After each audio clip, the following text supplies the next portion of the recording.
Assalamualaikum warahmatullahi wabarakatuh. Alhamdulillahirabbil alamin. Alhamdulillahilladzi arsala rasulahu bil huda wa dinil haq liyudhhirahu 'ala dini kullih.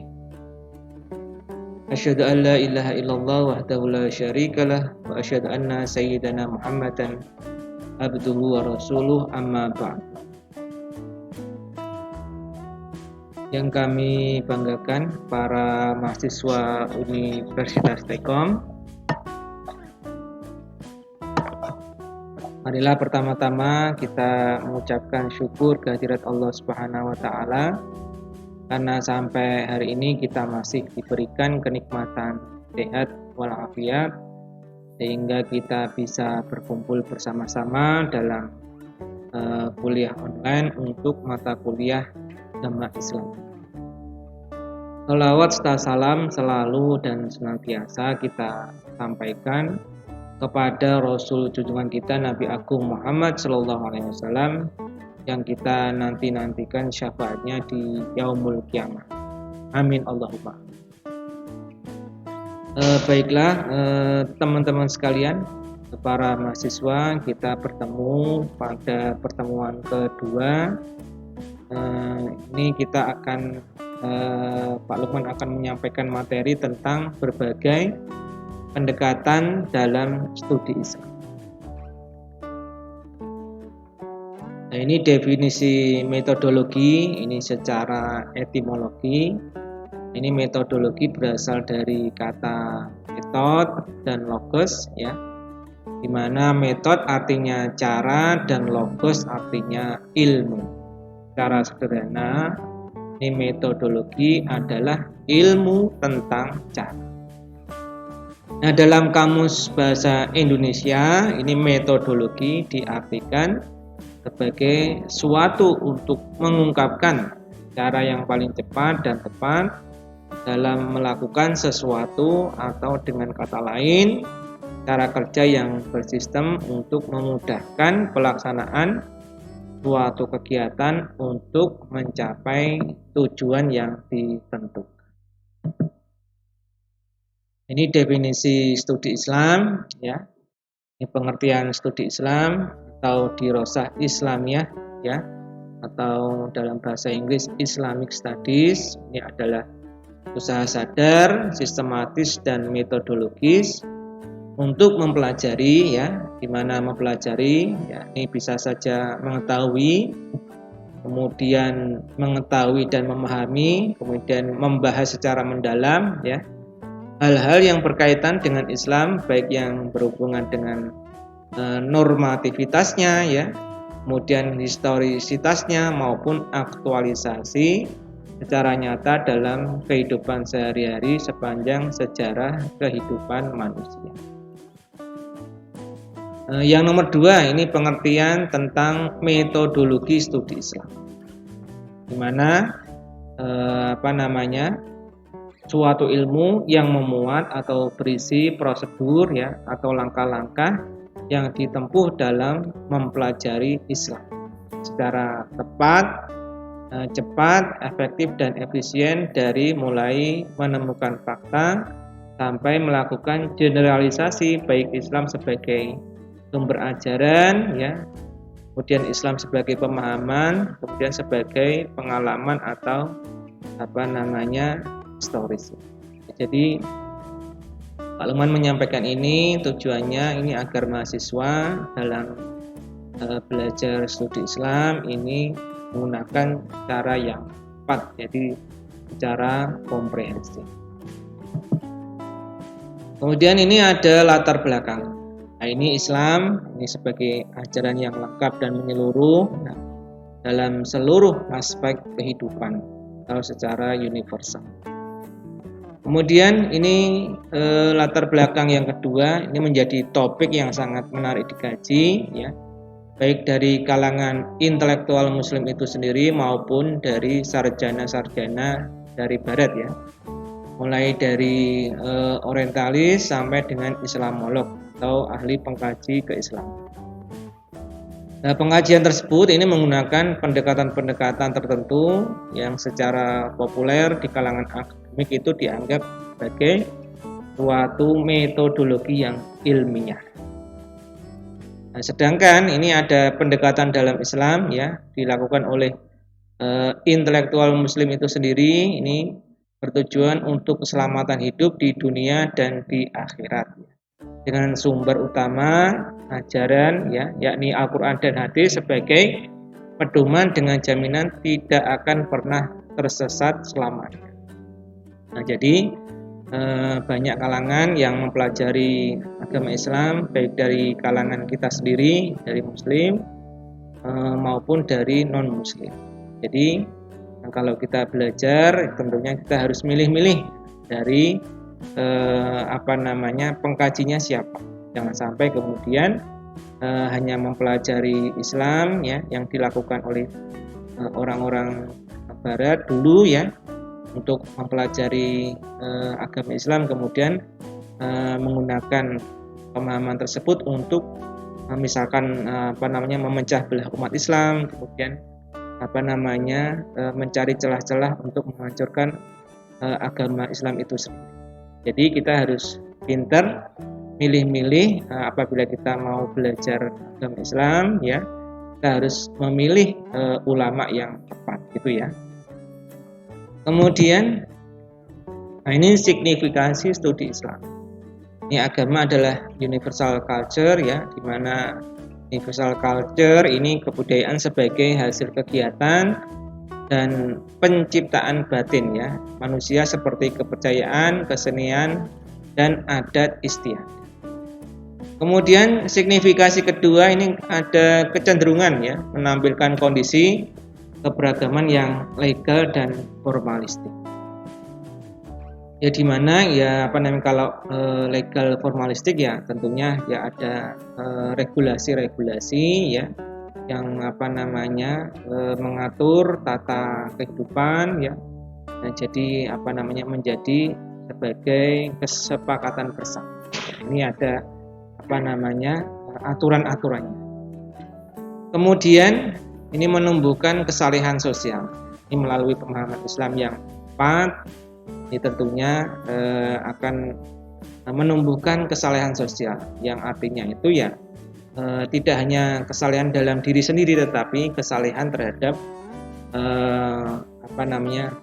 individu lain atau komunitas lain atau dengan alam sekitar. Kemudian mengubah pemahaman dan penghayatan keislaman masyarakat muslim dan beragama.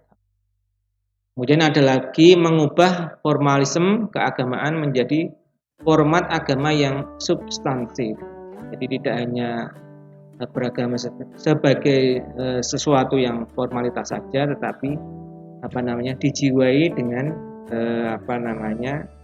agama dijiwai benar-benar sehingga tercermin dalam kehidupan sehari. Kemudian menumbuhkan universalisme Islam. Kemudian mencari jalan keluar konflik intra ya atau antar agama Islam. Kemudian sebagai tanggung jawab moral dan konsekuensi manusia yang mengakui dan meyakini Islam sebagai agama. Ini signifikasi studi. Ini semua signifikasi studi Islam ini semuanya bertujuan baik sehingga kita dalam memahami dan belajar agama itu tidak menyeleweng dari ajaran substantif dari agama itu sendiri ya. Kemudian identifikasi pendekatan studi Islam. Ini terdapat beberapa istilah yang mempunyai arti hampir sama dan menunjukkan tujuan yang sama dengan pendekatan. Ini ada theoretical framework, kemudian ada conceptual framework, ya. Ada approach, ada perspektif, ada point of view, dan paradigma. Ini semua istilah dapat diartikan sebagai cara memandang dan cara menjelaskan sesuatu gejala atau peristiwa. Kemudian ini ada pengertian pendekatan melalui dua orientasi ini, yakni yang pertama berarti dipandang atau dihampiri dengan ya artinya menjadi paradigma. Kemudian pendekatan yang berarti cara menghampiri atau memandang fenomena ya artinya menjadi perspektif atau sudut pandang. Nah, ini berarti disiplin ilmu sehingga pendekatan menggunakan teori atau teori-teori dari disiplin ilmu yang dijadikan sebagai pendekatan. Ini disampaikan oleh Profesor Supiana dalam metodologi studi. Ini berbagai pendekatan baik dalam artian paradigma atau kemudian dalam artian sudut pandang atau perspektif, sehingga kalau dikatakan oleh Profesor Supiana menggunakan disiplin ilmu ini menurut beliau adalah pendekatan yang tepat ya, menggunakan teori-teori dan disiplin ilmu sehingga dijadikan sebagai pendekatan.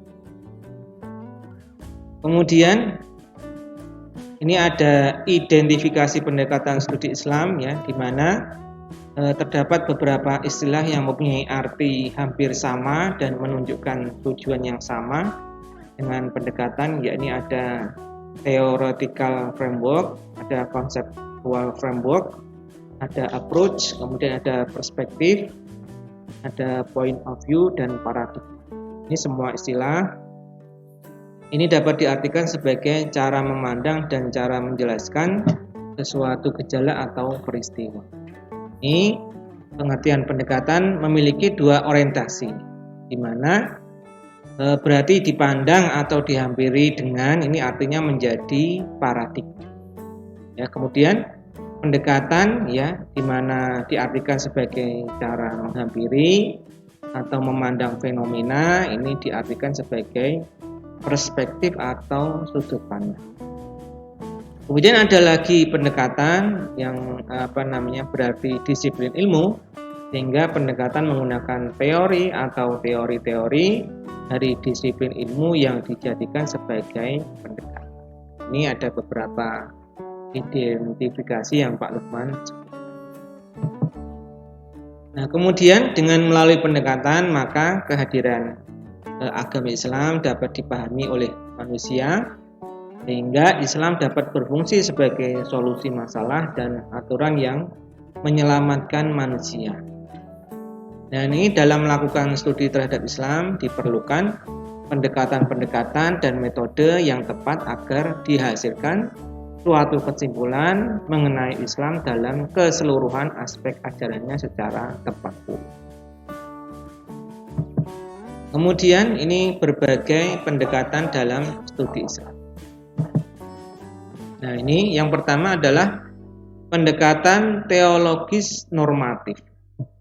Ini pendekatan normatif ini dapat diartikan ya, studi Islam yang memandang masalah dari sudut legal, formal atau dari segi normatif. Nah, ini dengan kata lain, pendekatan normatif lebih melihat studi Islam dari apa yang tertera dalam teks Al-Quran dan Al-Hadis. Di mana Al-Hadis itu berisi tentang apa yang disampaikan Nabi, kemudian perbuatan Nabi dan ketetapan Rasulullah SAW. Kemudian pada umumnya ini pendekatannya digunakan oleh ahli usul fikih ya, atau usuliyin ya, atau pendekatan yang dilakukan oleh ahli hukum Islam atau fuqaha dan ahli tafsir atau mufassirin. Kemudian ada ahli hadis atau muhaddisin yang berusaha menggali aspek legal formal ajaran Islam dari sumbernya, ya, kemudian menggunakan pendekatan normatif. Nah, ini kekurangannya ini bersifat eksklusif dogmatis, ya, tidak mau mengakui agama lain dan sebagainya. Kelebihannya ini melalui pendekatan teologis normatif ini, seseorang memiliki sikap militansi dalam beragama, yakni berpegang teguh kepada yang diyakininya sebagai sesuatu yang benar tanpa memandang dan meremehkan agama lain. Ya, ini pendekatan teologis normatif. Kemudian ada pendekatan historis atau sejarah, di mana pendekatan historis mempergunakan analisa atas peristiwa-peristiwa dalam masa silam untuk merumuskan prinsip-prinsip umum. Kemudian metode ini dapat dipakai misalnya ya dalam mempelajari masyarakat Islam dalam hal pengalaman ya, yang disebut dengan masyarakat Muslim atau kebudayaan Muslim. Ini metode ini biasanya dikombinasikan dengan metode komparatif ya atau perbandingan. Ini contohnya seperti yang digunakan oleh Kurtz yang membandingkan bagaimana Islam berkembang di Indonesia ya, khususnya di daerah Jawa dan di Maluku. Jadi yang kita kenal Kurtz ini membagi masyarakat kita ya di daerah Jawa khususnya ini ada golongan santri, kemudian ada golongan priai dan golongan abangan ya, yang kita kenal secara historis pendekatan yang dilakukan oleh Kurtz dalam kemudian mengelompokkan ya masyarakat Jawa dalam 3 golongan, yakni santri, kemudian ada priai dan ada abangan. Ini contohnya pendekatan historis. Kemudian ini sejarah sebenarnya hanya merupakan gambaran pelaksanaan sebuah aturan ya, ajaran dan ideologi tertentu. Namun ia tetaplah bersifat subjektif. Subjektif itu yang tergantung kepada yang mempelajari ya. Artinya dia tidak bisa menjadi kaidah atau sumber hukum kecuali sejarah yang diambil dengan riwayat sahih atau terpercaya. Nah, ini bukan diambil dari pandangan orang kafir dan orientalis ya. Jika hal ini dilanggar, maka studi Islam akan menjadi sebuah studi yang bersifat gosip dan fitnah semata. Ini Pak Lukman garis bawahi kepada teman-teman mahasiswa yang berniat belajar studi Islam, tetapi dari kecil ya ketika SD, SMP, SMA tidak mempunyai bekal yang cukup ya, harus menggunakan guru ya. Jadi harus memilih guru yang tepat ya, sehingga ketika kita belajar agama Islam itu tidak terjerumus ke dalam hal-hal yang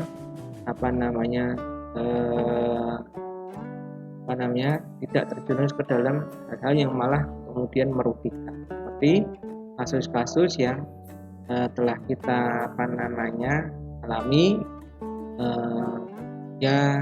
sebagai kasus-kasus yang kemudian merugikan umat Islam itu sendiri. Contohnya ya umat Islam dipandang sebagai ada sebagian umat Islam yang dipandang sebagai golongan teroris ya atau radikal, sehingga kita harus berhati-hati memilih guru yang tepat untuk menjelaskan tentang ajaran-ajaran agama. Kemudian ini ada pendekatan antropologis. Ini antropologi, ini merupakan ilmu tentang masyarakat dengan bertitik tolak dari unsur-unsur tradisional. Ini mengenai aneka warna, kemudian bahasa-bahasa dan sejarah perkembangannya serta persebarannya, dan mengenai dasar-dasar kebudayaan manusia dalam masyarakat. Ini memahami Islam secara antropologis memiliki makna memahami Islam dengan mengungkap tentang asal-usul manusia yang berbeda dengan pandangan teori evolusi yang disampaikan oleh Charles Darwin. Kemudian bisa juga memahami misalnya tentang kisah Ashabul Kahfi yang tidur selama 309 tahun ya di gua. Ini merupakan salah satu topik yang menarik untuk diteliti melalui pendekatan antropologi. Kita tahu ini Ashabul Kahfi ini kisah di mana ada beberapa pemuda yang kemudian di mana di daerah tersebut dikuasai oleh raja yang zalim ya, kemudian beberapa pemuda itu kemudian mengasingkan diri ya di gua dan tertidur selama kurang lebih 309 tahun. Ini metodologi mempelajari Islam melalui pendekatan antropologi. Nah, ini namun pendekatan ini bersifat asumtif sehingga tidak bisa membahas perkara akidah, bahkan perkara syariat. Jadi asumsi gitu ya. Jadi hanya mengira-ngira. Jadi tidak boleh membahas mengenai hal-hal yang bersifat akidah ya, keimanan, bahkan perkara syariah atau peribadatan.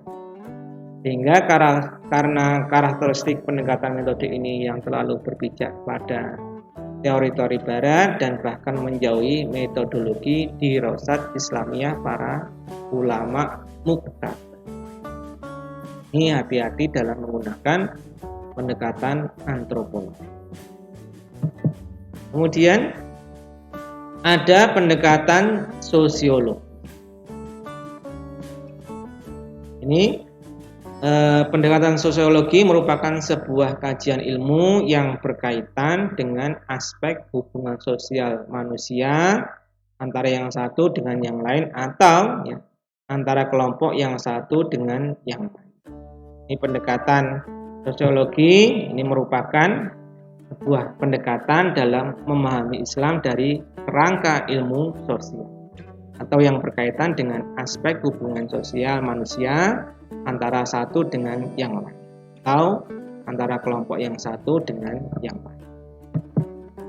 Nah, ini namun pendekatan ini juga ya lagi-lagi penggunaannya bersifat asumtif sehingga tidak bisa membahas perkara akidah bahkan perkara syariah. Nah, karena karakteristik pendekatan dan metode ini yang terlalu berpijak pada teori-teori barat dan bahkan menjauhi metodologi dirosat Islamiyah para ulama muqtabar. Nah, bahkan pendekatan sosiologis ini bisa menyebabkan pragmatisme dalam memahami Islam atau Islam hanya diamalkan jika bermanfaat saja, bukan semata-mata menjalankan perintah. Ini kehati-hatian kita kalau kita belajar studi Islam menggunakan pendekatan sosiologi. Kemudian ada pendekatan filosofis.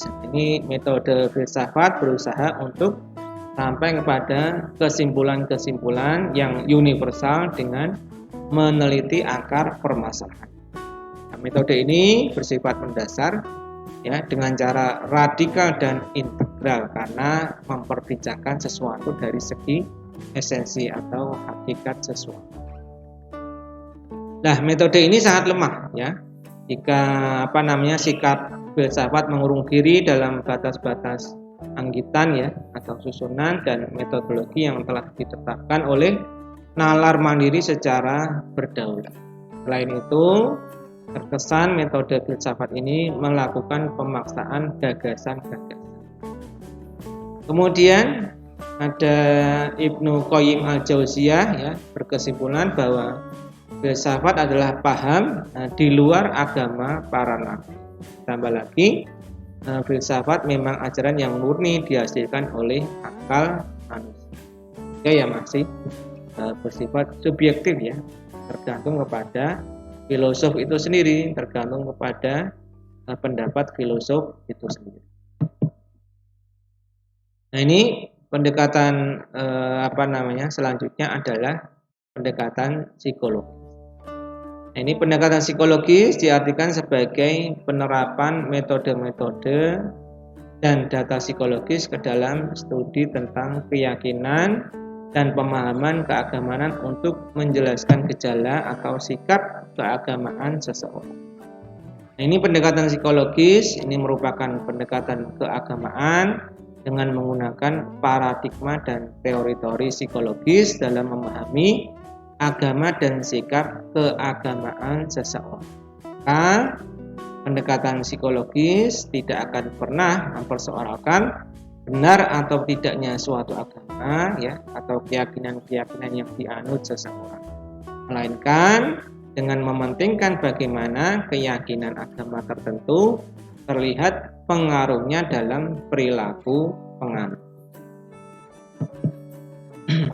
Nah, ini pendekatan ini nampak bersifat asumtif dan individual, sehingga tidak komprehensif atau menyeluruh. Bahkan pendekatan ini hanya berbicara kelakuan para pemeluk agama yang belum tentu mencerminkan agama Islam itu sendiri.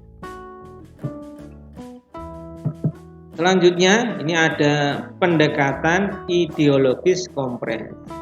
Ini pendekatan ini bermula dari realitas ajaran Islam itu sendiri secara objektif ya.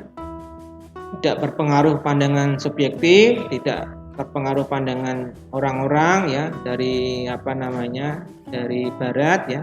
Islam adalah agama yang diturunkan Allah SWT kepada Nabi Muhammad untuk mengatur hubungan manusia dengan Allah ya, kemudian dengan dirinya sendiri dan dengan sesama. Kita sebut hablum minallah dan hablum minan. Islam adalah ajaran yang meliputi akidah dan sistem ya. Akidah dalam konteks ini adalah keimanan kepada Allah SWT ya.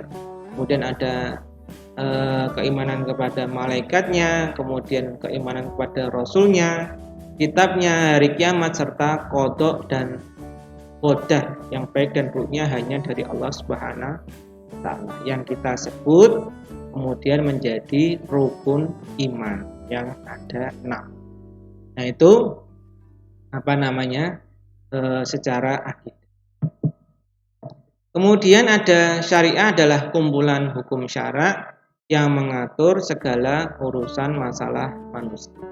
Ini syariat Islam sendiri berisi aturan atau sistem yang bisa diklasifikasikan menjadi beberapa item. Yang pertama adalah peraturan atau sistem yang menyangkut hubungan individu dengan penciptanya, atau yang kita sebut ibadah mahdhah ya, atau ibadah. Nah, seperti ibadah sholat, kemudian puasa, ya, zakat, haji, umroh, termasuk jihad. Ini ibadah menyangkut hubungan kita secara vertikal dengan Allah Subhanahu wa taala. Yang kedua adalah peraturan atau sistem yang menyangkut hubungan individu dengan dirinya sendiri. Seperti hukum terkait ada pakaian ya, kemudian ada makanan, minuman, dan juga hukum seputar akhlak. Nah, ini yang mencerminkan sifat dan tingkah laku seseorang.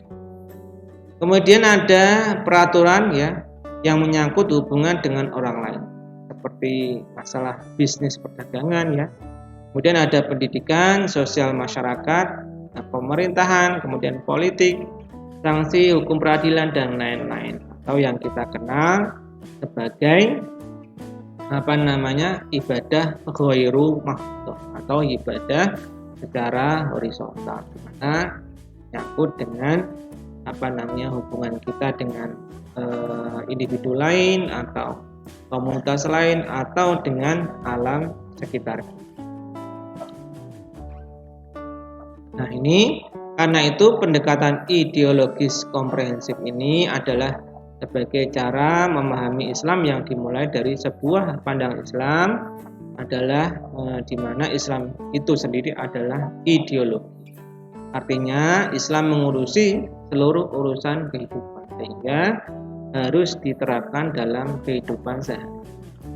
Nah, ini metodologi ini menggunakan pendekatan yang integral di mana semua ilmu keislaman original dikerahkan, mulai dari ilmu tauhid ya, ada ulumul Quran, ada ulumul hadis, ada fikih, ada usul fikih, ada bahasa Arab, ada balaghah, dan ilmu-ilmu yang lain.